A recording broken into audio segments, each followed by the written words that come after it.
Sa punto po ito, makakausap natin si House Speaker Pantaleon Alvarez. Good morning po, Speaker. Yeah, good morning. At ngayon pong natanggap na ninyo yung report ni Pangulong Duterte tungkol sa deklarasyon niya ng martial law dyan sa Mindanao. Ano po ang susunod na hakbang ng Kongreso? Pag-uusapan ho namin sa Lunes yan kung kinakailangang magpatawag kami ng yung mga nasa executive branch, yung from the executive secretary at saka yung mga ibang miyembro ng kabinete na directly involved dito sa pagpapatupad ng martial law. Kagabi, nagkaroon ng special cabinet meeting kagabi. Kasama po ba kayo? At kung ano doon kayo, ano ho yung napag-usapan? Opo, kasama po ako kagabi at ang napag-usapan ay kung ano yung mga nangyayari sa Marawi magmula doon sa military operations at pati na po doon sa yung pagtulong ng ating mga kababayan na lumikas doon sa area. Speaker, di naman ho siguro lingid sa inyo. May mga tumututol ho dito sa martial law, yung mga militanteng grupo. Ano hong reaksyon nyo dyan?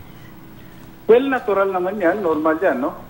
Minsan naman, marami rin tumututol kahit naman for the sake of opposing. Ngunit dapat nating tandaan na itong kapangyarihan na ito ng Pangulo ay ibinigay po ng saligang batas. Magandang umaga po, Speaker. Si Igan po ito. Ay, Igan, magandang umaga sa iyo. Opo, yung pangamba, ano, kasi alam mo, pag nabanggit yung martial law, andyan pa yung iba mga biktima ng panahon ng Marcos regime. So, may dapat bang katakutan yung pagkakaiba noon at ngayon, lalo na sa Mindanao lang ito pinapatupad, Speaker? Well, Igan, alam mo, unang-una, no, kinakailangan siguro na magbigay sila ng panahon para basahin yung kung ano yung nakalathala doon sa ating saligang batas. Dahil ito ay yung 1987 Constitution ay magkaiba doon sa dating Constitution kung saan ay nag-impose ng martial law si dating Pangulong Marcos. Ibang-iba po. Dahil dito po sa ating saligang batas ngayon, marami pong mga safety provisions na inilagay yung mga miyembro ng Constitutional Commission.